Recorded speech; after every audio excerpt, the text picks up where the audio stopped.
On its surface, it is not going to seem that way. But I'm telling you, with this topic title, we are about to open up Pandora's box. That being said, Amanda Bynes debuts her brand new podcast, but unfortunately closes up shop just about as fast as she opened it. So here's where I'm at.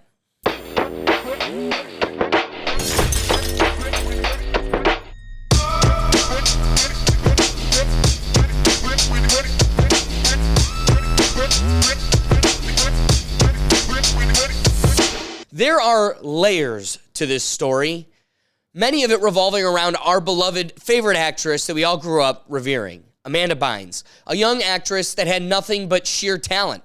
And I think a lot of the content that we all grew up on and bonded over, she was a central figure to all of that.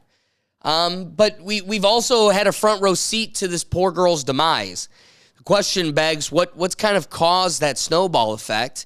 And where are we at currently? Because she's come out of the woodwork. Like I said, we got a podcast. Or do we? Because there's so many different angles to this story, we've broken up the episode into 3 parts. First, I'm going to take a walk down the weird timeline of Amanda Bynes' history and what led her to the podcast and the podcast itself. Then, I'm going to take an investigative look into the question of how much of the issues surrounding Amanda Bynes is a symptom of her experience with Nickelodeon. I'm not going to reach any conclusions. I'm just going to present all of the information and leave it up to you, the viewer, to determine that. And then lastly, there is a tornado of controversy surrounding Amanda Bynes' co-host for this podcast. Oh yeah, that's right. It's not just her. It's the Amanda Bynes and Paul Sieminski podcast. So let's take a look into who this character is and all of the controversy that has kind of been kicked up on the internet following the first episode. Let's kick off this narrative by commemorating one of our favorite young stars, Amanda Bynes, who started her career, or at least in the focal point of our lives, on the show All That in 1994, and then carrying the momentum of that stardom into her own show, The Amanda Show, both on Nickelodeon, who a man named Dan Schneider was executive producer of, a name worth remembering because that'll come up later. Now, some will say that may have been a beginning of some of the dark points of her life, but it didn't seem to impact her as a person and definitely her professional career because it just continued to excel beyond that point. Then starting off her movie career was one of my favorite movies of all time, Big Fat Liar. Every time I was homesick from school, I would watch that and Good Burger. That being said, she moved on from Big Fat Liar to What a Girl Wants, Robots with Robin Williams, the one that everybody will forever remember. I think this will be a movie that is watched for many generations. She's the Man. Now, growing up, then came the show What I Like About You, which I actually was a pretty big fan, gotta admit. It's because I had a giant crush on Amanda Bynes at that time. Who are we kidding? You did too. And a lot of it's because of this commercial that I know you're going to remember because it literally ran nonstop for at least a solid year on the WB channel. Come on, kid. Close your eyes.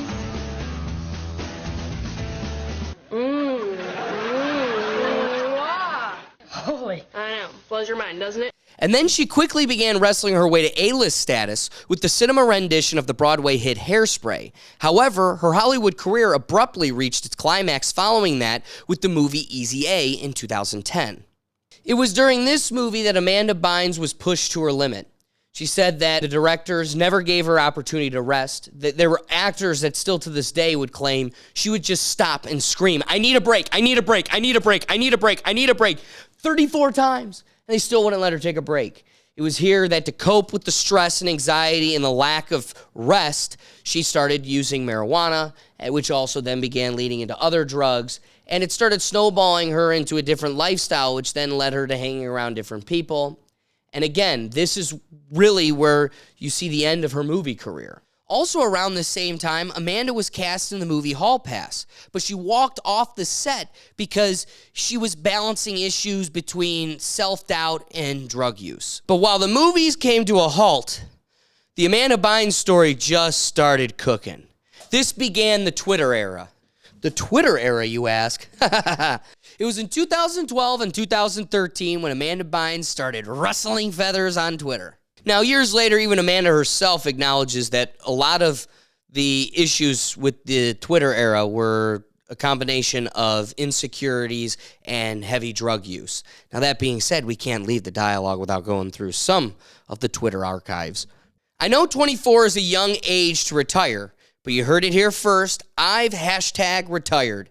I don't love acting anymore, so I've stopped doing it. If I don't love something anymore, I stopped doing it. Being an actress isn't as fun as it may seem. I've never written the movies and TV shows I've been a part of. I've only acted like the characters the producers or directors wanted me to play. I like black men. I'm very attracted to them, just FYI. She tweeted at Sarah Hyland's boyfriend, "Hey, Matt Pro, your girlfriend has an ugly face." And I mean, she was going after everybody. "Rihanna, you look so ugly trying to be white. Chris Brown beat you because you're not pretty enough.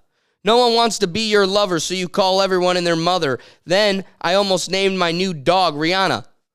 Whoa! Talk about throwing stones in glass houses. While she's tweeting selfies like this, she's calling some of the most sought-after people in Hollywood ugly. "Hey, Barack Obama, I don't drink. Please fire the cop who arrested me. I also don't hit and run." The end. Here's an unexpected twist. I'm Britney Spears. Now, there might be some connotations to that because they share a lot of similarities in kind of the result of their life. Both ended in conservatorship and both kind of struggled with having a youthful, highly successful career, but then also struggling in their adulthood. But of course, we can't move on from the Twitter era without at least bringing up the most renowned tweet of them all. "I want Drake to murder my vagina." Sure, in 2013, this may have been a little off the wall, but let's be real. In the context of time, I don't know a woman in America today that also wouldn't want Drake to kill their cat. And so it was a public display of the issues Amanda was going through. Not only was it online, but it paralleled the legal issues, run-ins with the law, and the paparazzi. All of this then bringing about the court system getting involved and putting on a conservatorship to Amanda Bynes in 2013. For those of you that don't know, this then gives agency to someone else. It was her parents that had control over her or would have the final say over her agency, and it's when the state finds it necessary because she is a danger to her own self, and they take away her autonomy. It was then in 2014 where she resurfaced in the public eye again, taking to Twitter, where she said, "I need to tell the truth about my dad. He called me ugly as a child and then asked me if I wanted to have sex with him, and I did not know how to respond, and I said no, and then I was forced to live with my dad, which was a total nightmare. My dad fondled himself in front of me and so many times that I started recording him on my phone in hopes of catching him, saying or doing something inappropriate around me so I could get him arrested and put in jail for the rest of his perverted life. My mom knows that my father's literally and physically incestual towards his own daughter, and the fact that she never called the police on, and she then continues the narrative offline where she holds her mom equally responsible because she stood aside, allowing her father to abuse her, as so she claimed. Because it's difficult to make heads or tails of these situations because she isn't psychologically coherent as it is, and then she follows that whole thread up with, "My dad never did any of those things. The microchip in my brain made me say those things, but he's the one that ordered them to microchip me. So call me what you want, but please don't call me crazy or insane because that's a joke. So let me live my own life free of unhappiness and misery. I will not be manipulated or brainwashed by anyone anymore." Following this incident, Amanda was pretty silent across her social medias, and she began removing herself from the public eye. We didn't hear or see much from her, except for this one interview that popped up in 2017. When you told Drake to murder your vagina, I actually wasn't being insincere.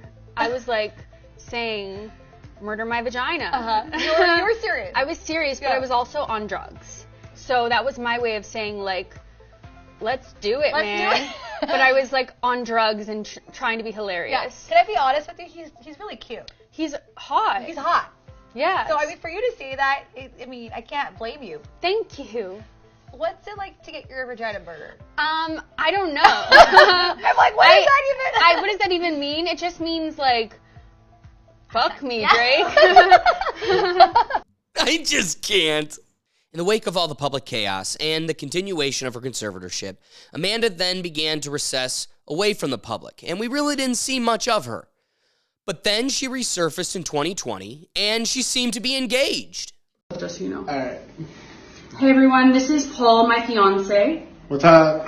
I'm so lucky. As you can see, he's dropped like gorgeous. Right. He's also the best person on the face of the earth, but I just wanted to post a video to say I'm sorry to everyone whom I called ugly on Twitter. I was feeling so ugly at the time, and it was really hard for me to express myself at the time because I was so drugged out.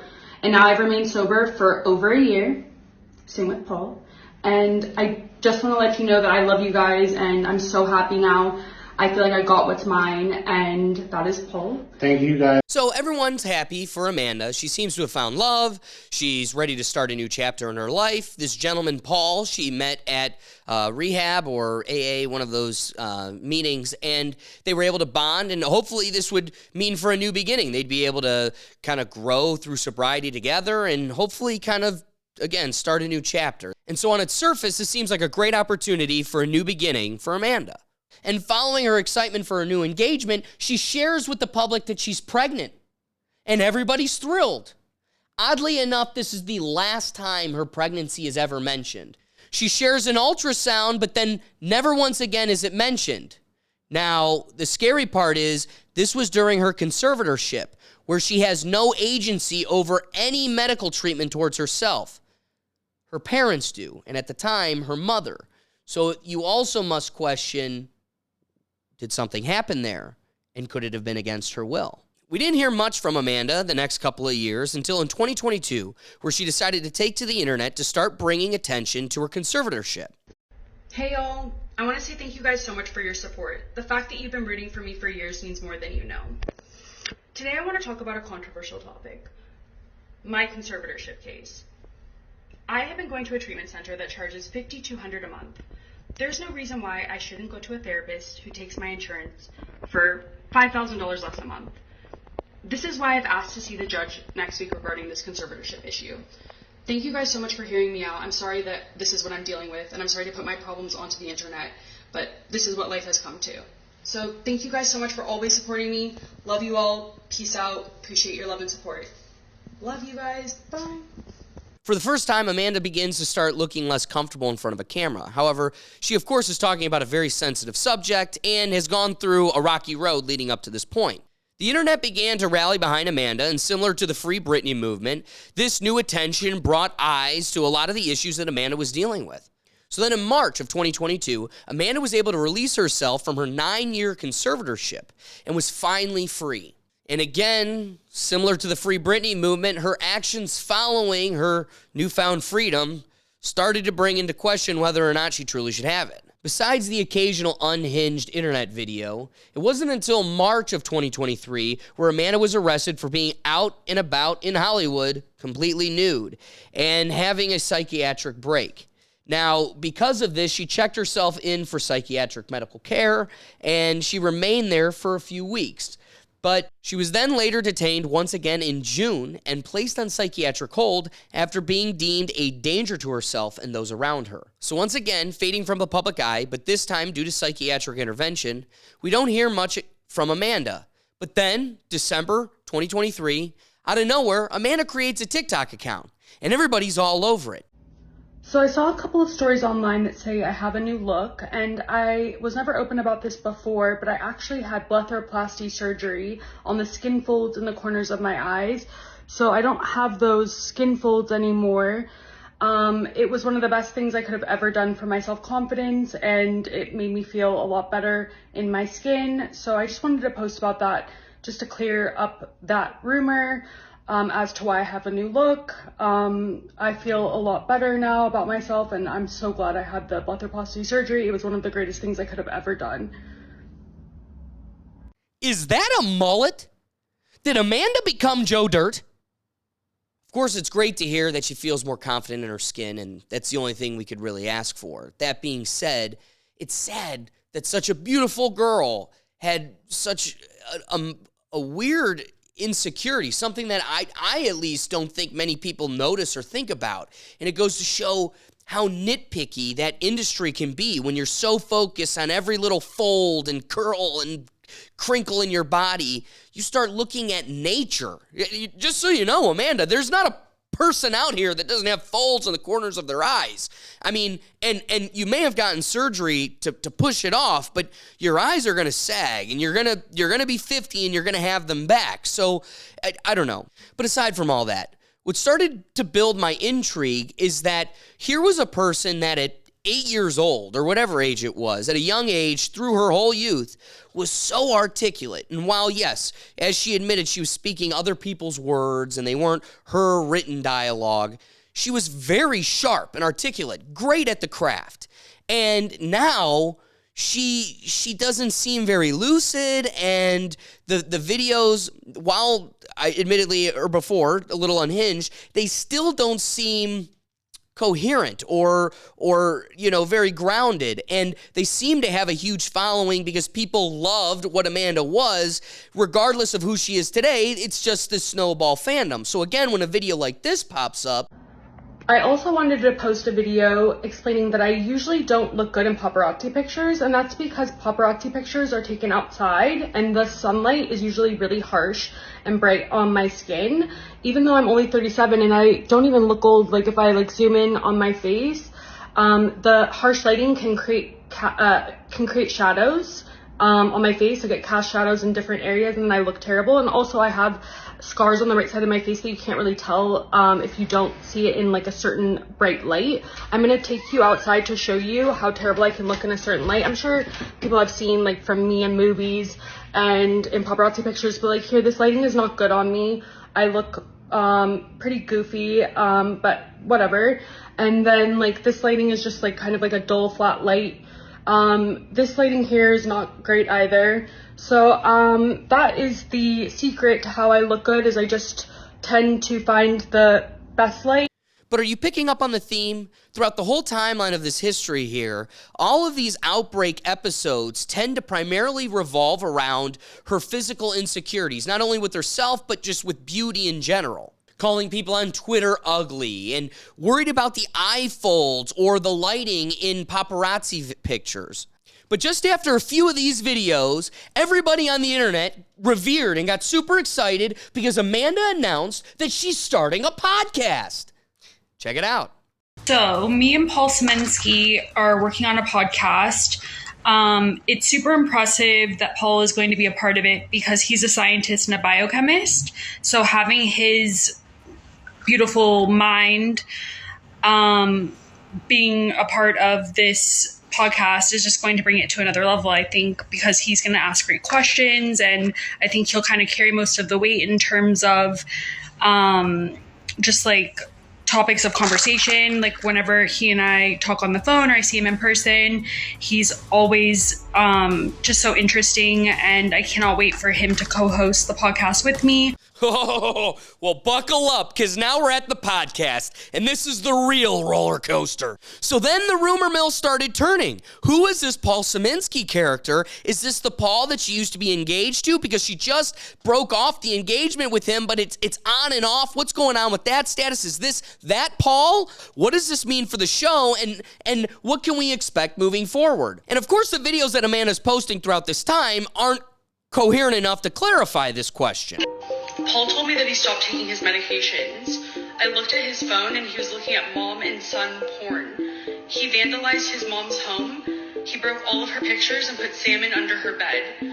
His behavior is alarming, and I'm afraid of what he'll do. I forgot to mention, I found Paul's stash of crack cocaine. He's been using for the past 6 months. He needs serious help. I kicked him out of my house. Well, that's alarming. Correction. Paul looked up MILFs. Moms and Sons just popped up. Also, I went to CVS, bought a drug test. Paul tested clean. Paul's clean. Also, I had something in my teeth in the last video. What? Truly want to apologize to Paul for airing his dirty laundry. It was not my place to say what I said, and I wish I wouldn't have. I'm hoping that everybody will move past it. I'm going to stop talking about it, but I just wanted to make this statement. Paul is a great guy. He's pre-law in school, and I'm super happy with him. We're going to move forward, and that's it. This, of course, only furthered the confusion on the internet because the Paul Sieminski character that you mentioned you'll be starting a podcast with apparently has a deep background in science, and you just mentioned that your ex-fiance or current fiance, Paul, is going into pre-law. And then Amanda releases her first episode of the podcast. Now we're going up the hill of the roller coaster. And of course, the podcast itself was interesting to say the least. As somebody who's in the podcast industry, I was eager to check it out because I wanted to see what Amanda was going to bring to the table, but also as a young Amanda fan, I was eager to see what this new chapter meant for her. Furthermore, this is Amanda Bynes we're talking about. So, of course, episode 1, she could be talking to anybody, and she's going to be starting off with a huge platform. I'm excited to see what she's going to do with it. Amanda's first guest was supermodel turned tattoo artist Dahlia Moth, who Amanda met just a few years prior while Dahlia was working at a Spirit Halloween store. Oh yeah, you heard that right. Besties from Spirit Halloween. But that's just the beauty of LA. We also learned at this time that the Paul she's sharing a podcast with is not her fiance, but a new friend. Much of the criticism that followed was that this shouldn't be called the Amanda Bynes and Paul Sieminski podcast. You really should just call it the Paul Sieminski podcast because Amanda wasn't deeply involved. She was reading most of her questions off of a phone and wasn't very present in the room. Let's see. Are you a night owl or a early bird? Sorry to jump right back into the good. questions. I love it. There was an awkward silence, so I thought I would jump in. We love that. Whereas Paul commandeered a lot of the dialogue while the questions were directed at Dahlia Moth, Paul answered every single one of them. And he really stole the show. He was a lot of fun and was an interesting character, which, like I said, we'll get into that a little bit later. But it wasn't very engaging from Amanda herself, which is who we were all looking for. One criticism of the podcast you don't find anywhere is the acknowledgement of this weird high pitch in the background of the podcast. If you listen to it on anything like your car, a speaker, your phone, you're not going to really hear it. It's when you put on headphones. I mean, it comes down to the science of vibrations, frequencies. You start wondering, like, what is this doing to me? This weird white noise that's just chipping away at my psyche as I'm trying to listen to this podcast. But you can't help but wonder, are you trying to microwave my brain while I'm trying to get a little flavor of Amanda Bynes in my life? And now the ups and downs of the thrilling roller coaster. Following some solid success of episode 1, Amanda posts this video. I want to thank everyone who watched the first episode of the podcast. I had the best time filming it. It was so much fun. I also want to thank Dahlia Moth for being an amazing first guest on the show. Also, we are filming the next episode in 2 weeks. I hope you all tune into that episode as well. Thank you so much for the support. I love you all, and I hope you all have a beautiful night. Cool! What amazing feedback! Let's let Amanda's journey on her podcast begin! But then immediately following that... So even though the podcast is doing really well and the response has been great, I am going to take a pause on it for now. We are not able to get the type of guests that I'd like on the show, like say Jack Harlow or Drake or Post Malone. So maybe one day if we're able to get those types of guests on the show, we will resume the podcast. But for now, I'm taking a pause on it. Thank you everyone who watched. I really hope you enjoyed it. And that is all for now. Oh, and the internet is crushed. That's what we wanted. Amanda, we were here for you. Now, let's be real. The only guest you really want on that list is Drake. And we know exactly what you want him to do. Oh, there's another video. So I wanted to post something about how I felt last night after I made a post that we were pausing the podcast. I felt really sad and I was like in a really bad mood because the podcast was actually something that I was really looking forward to filming next week, and it was something that I was really happy and excited about. So I talked to a few friends and they all said to keep going. So we're going to continue the podcast and we are filming next Friday as planned. I think that podcasts just take time to grow, like to build a following. So I shouldn't have said what I said last night about like not getting the type of guests that we were looking forward to getting, because you never know, we might get them in the future. And the guests that we have lined up are actually really great. So I'm really looking forward to filming the next episode, and that's about it. Awesome. and she even reinforced our excitement later that day.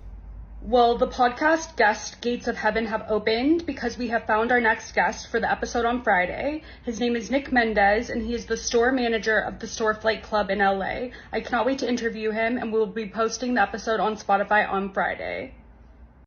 Now, a store manager isn't quite Drake, but I'm sure if you let him, he'd murder your vagina.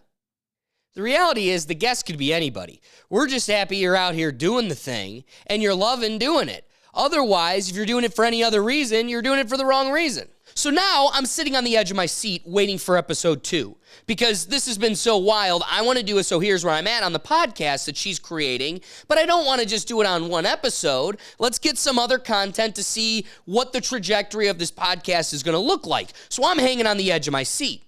But after a week, no episode. After a second week, no episode. All right, I'm curious. I'm alarmed. Where's the podcast? And after 2 weeks of much anticipation, Amanda posted this image to her TikTok. The first episode of my podcast did really well. I was actually surprised and, of course, was going to keep going after friends encouraged me to. After thinking about it, though, I would rather get my manicurist license and have a consistent job. I'm going to follow that path instead. Thank you for following my journey. And like that, it's all over. While the internet was crushed, they were still very supportive and encouraging. Hope you find peace and joy in whatever you decide to do. I mean, doing a podcast while you're doing your guest's nails could be a really fun watch. This follow has been a roller coaster. So here's where I'm at. I wanted to make this segment because the whirlwind of this Amanda story has just left me in a delirium. And I can't tell, is it me? Is it her? Again, this girl was so articulate and so talented. And now I'm really curious. Do you think the Amanda we see today could handle a role like She's the Man? Could she play that same role? Does she have the ability to hold herself so structured and articulate and portray the same characters? Could she do the Amanda show? Truthfully, I don't think so. And so I started to begin questioning, is this what drugs does to you? I think also what you're going to learn from this story, and a major piece that I thought might have been the case, is a lot of this is your upbringing. How present are your parents? And are they there to help you and assist you? Or are they a negative force in your growth and maturation? Admittedly, when I start asking the question, what broke Amanda, the first place my instinct goes is digging into Nickelodeon. For those of you who are unaware, there's a slew of child stars that we grew up appreciating that have come out exclaiming the abuse they've had to deal with at Nickelodeon. This bringing us to part 2 in Amanda's story, Nickelodeon, but more predominantly a character named Dan Schneider. This gentleman was executive producer on a lot of the TV shows we grew up on, like The Amanda Show, Drake and Josh, Zoe 101, iCarly, Victorious, Sam and Cat, Henry Danger, and Game Shakers. Unfortunately, we're not going to have enough time in this episode to go through all of Dan's allegations. So that being said, I want to encourage you to look into the stories of Jeanette McCurdy and Alexa Nicholas, them being the predominant figures speaking out against Dan. There's a slew of Nickelodeon stars who have come out, but they have been the tip of the spear starting the snowball effect, and it's only growing. I am only going to be exclaiming facts and won't be drawing upon them at all because I don't want this to become accusatory.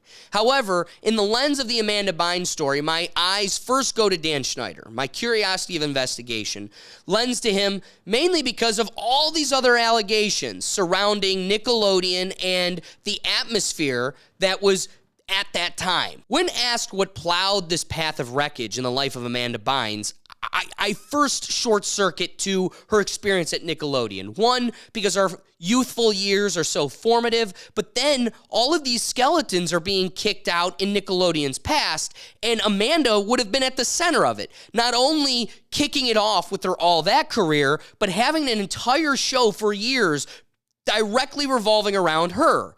And the guy who executive produced it is being accused of being a creep by many other co-stars. I'm not trying to muck up this episode with gross details, so I'm going to show this image here and explain down the line, but I'm not going to go through the details because they're gross. They are gross. The stories that we're dealing with now, we've gotten to the gross chapter. Starting with Etzel Chanel or whatever. I don't care to say his name because he's a creep. He worked at Nickelodeon and was convicted of a child at Nickelodeon. Brian Peck, who Dan Schneider is known for throwing pool parties with this gentleman, and they would have all the kids at the pool parties dressed in bathing suits because that's what you swim in, and they would use those opportunities to pick who would be the next star in their next big episode. So they would also use that as an incentive to have these kids at a pool kind of, kissing up to them a little bit and trying to make an impression. Going down the line, this is Marty Wise, former manager and scout. He had clients worked on several Nickelodeon shows like iCarly. Oh, and he was convicted of doing a thing, that to a client. Jason M. Handy, a production assistant on All That and The Amanda Show. Guess what he was convicted of? Liking young people. Let it be acknowledged that Dan Schneider has not been convicted of any of this, and these are all just accusations. But let's also note that he's on this list because the accusations are consistent across this board. All these men work together and may have carried out the same incentives. I mean, for me, my position on Dan Schneider predominantly revolves around clips that speak for themselves.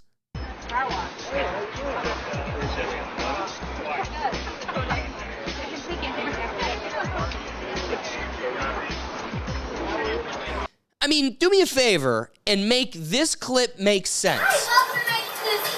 Today my special guest is the executive producer of The Amanda Show, Dan Schneider. Hi. Now, you're the executive producer of the show. Yes, I'm the executive producer and the head writer. You actually wrote the words we're saying to each other right now. Yes, I wrote this whole conversation that we're having right now. Since you're the executive producer... Give me an IC. Can we have an IC before since you're the executive producer? I see. I mean, as somebody in the world of content creation, something I'm having a difficult time wrapping my head around is, even if I'm adult, writing sketches for children, and where this is just a young girl doing a young girl show, and she's hosting it in a hot tub because that's fun and silly. If I'm trying to write, this week's sketch, because there's different iterations of it, you're not thinking Dancing Lobster or Elvis. Like, who could come in this hot tub? Me. I'm going to put me in that hot tub. They even acknowledge, you're the one that wrote this dialogue, and imagine being like, yeah, my pitch for the day is she's going to be hosting a show in a hot tub, and the guest is nobody known by anybody. Like, it's not like he has a famous name. This isn't Martin Scorsese. It's me. The big creepy guy that's running the show, who you all need to respect and suck up to if you want to keep collecting a paycheck. Yeah, I'm putting me in the hot tub. And how many people standing around? The guy behind the camera, the person holding the boom mic, everybody else was like, Yeah, not weird. Go for it, Dan. We're all in support. Like, what? But once you start walking down that road, the facts surrounding the situation get even weirder. As we acknowledged earlier in the episode, Amanda had issues with her parents. A lot of that had to do with the fact that her parents would just release Amanda to Nickelodeon. They were not very present. And that not only opened Amanda up to being a vulnerable target, but it obviously built some animosity, especially if any of Amanda's accusations, like she made on Twitter towards her father, are true. Dan Schneider was very outspoken across the staff at Nickelodeon that Amanda was his favorite, and he considered her his golden child because her parents didn't interfere at all. But I mean, let me ask you, what do you make of this interview with Amanda Bynes at the age of 17 when she's on a late-night TV show, and they start questioning her about her boyfriend who isn't a minor like her? Yeah, I mean, kids are impressionable, so they didn't want to do it one way or the other. Yeah. Did you film a lot of it over in England? Or? Yeah, I did the whole thing in England, Oh, wow. actually. That would be a lot of it, yeah. Yeah. And then... That would. Had you been there before? No, it was my first time. And what'd you think? It was okay. I really like England, and the people are really nice. Yeah, that's very good. Yeah, well, I did. Very specific. Did you go into British pubs? I did. Now, you have to like that. Not really. I mean, they're stinky. Okay. They smell of smoke and fish and chips, both of which I'm not so crazy about. Okay, so pubs, but could you see where, obviously you don't drink yet, because you're only 17. Yes. And drinking does not fascinate you at all. No, I'm not that interested in it. I mean, I've tried different things, but not crazy about them. You're high on life, aren't you? Yeah. Amanda? Yeah. Was it in this movie that you had a kissing scene? I did, yes. Is that easy for you to do? No, it's really weird, especially because it's so, I don't know, technical, and it's so awkward, and it's so uncomfortable. It's really kind of weird. See, that's where the beer would come in. Yeah.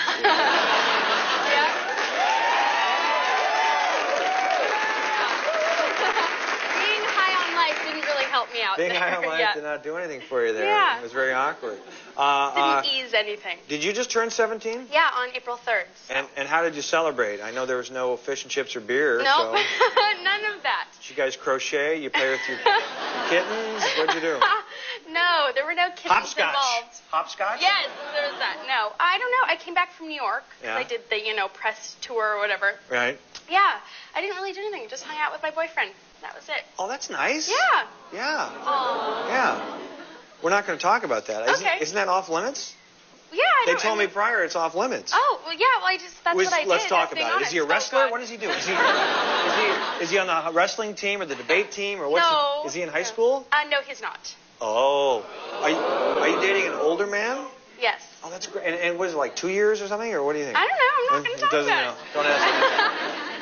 Because of her estranged relationship with her parents and Dan being the predominant figure in her life, Dan was considered Amanda's second father, by her words herself. She spent so much time with him that she lived with Dan and his wife and tried getting emancipated from her parents, Rick and Lynn, when she had this estranged relationship with her parents. I mean, consider this. Because she worked so much and her parents were so absent, she ultimately lived with her producer. And if your producer is a creep, that might have an impact on your development. It's worth noting that the majority of Dan Schneider's allegations are that he's aggressive and cruel to the children and not sexually based. While there's a slew of allegations against Dan initiated by young Nickelodeon stars, the allegations that are recognized by the studios themselves predominantly revolve around his aggression when working with children. Apparently, Dan favored the boys, and it's because they were easier to work with. And to him, this justified his acts of being verbally abusive to the young girls. This made them bring in body issues and doubt with themselves as a professional actor. But how convenient is it when Drake Bell, supposedly one of Dan's favorites, grows up to be a felonious sex offender? Yes, by pleading guilty to a felony child endangerment charge. Having said that, how do you plead to count one? Attempted endangering children, felony of the 4th degree. Guilty. How do you plead to count two? Disseminating matter harmful to juveniles, 1st degree misdemeanor. Guilty.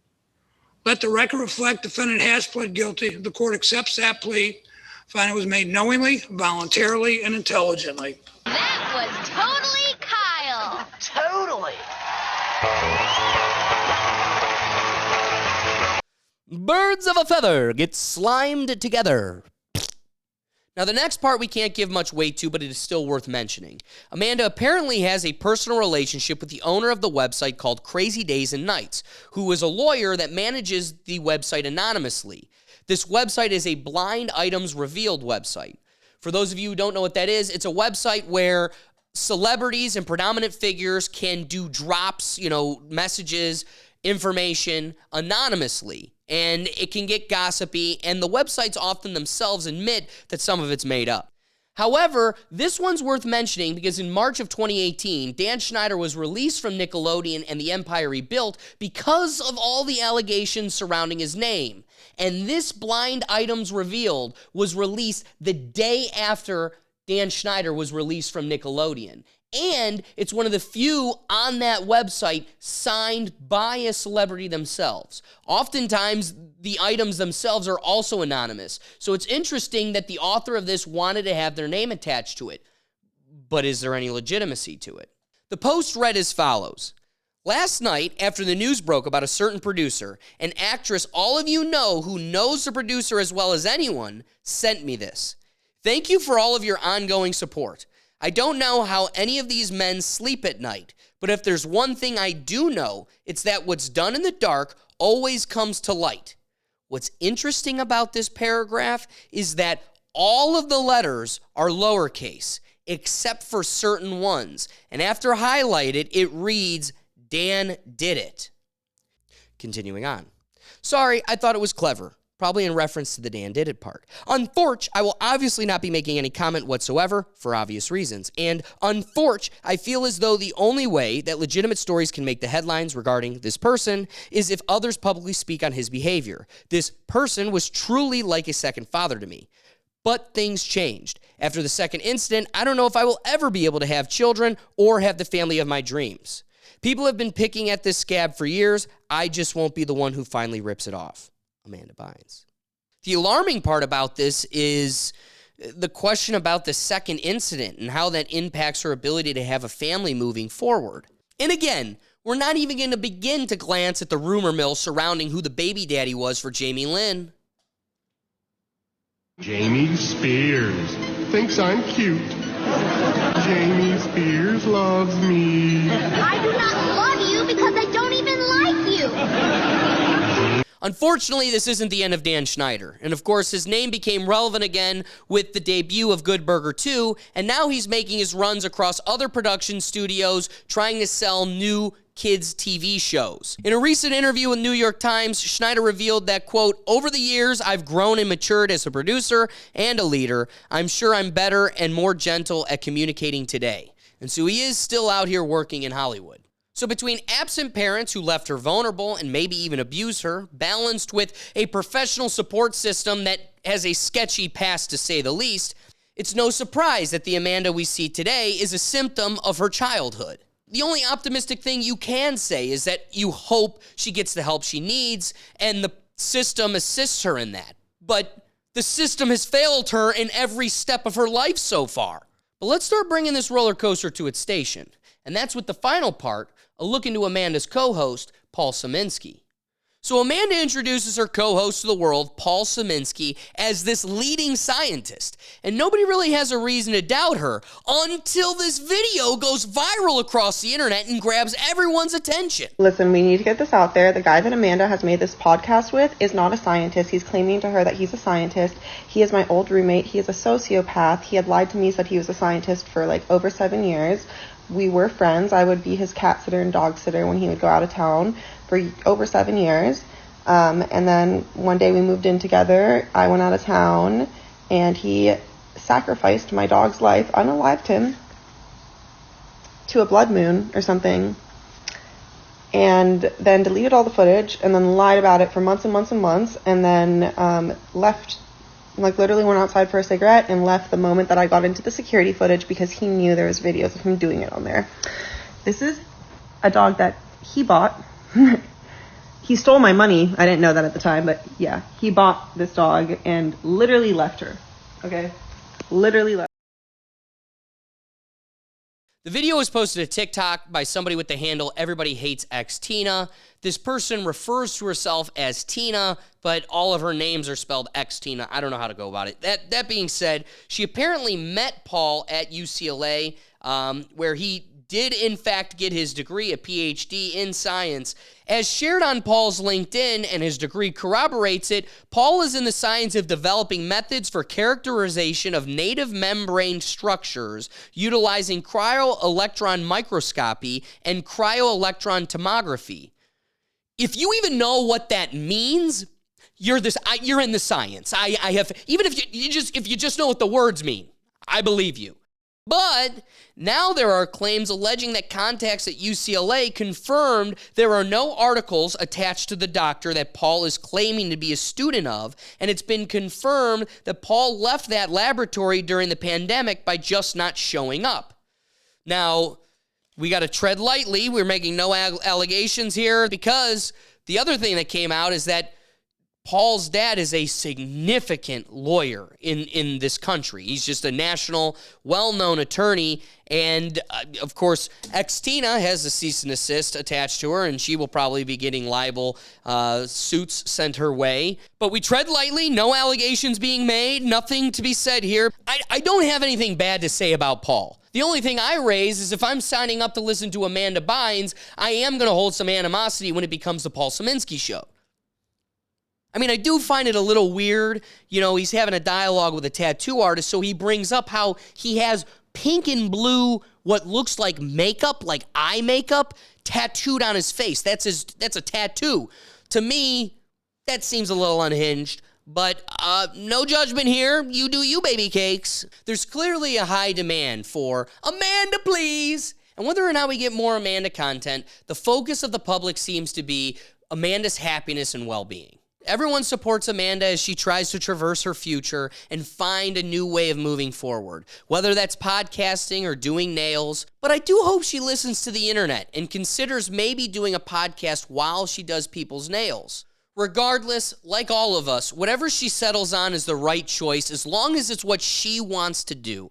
I'm disappointed there isn't a new podcast that I can look forward to listening to moving forward, but I imagine this isn't the end of her story, and I very much look forward to see what happens next. Be sure to drop down in the comments to let us know what you think, and thanks for listening. So here's where I'm at.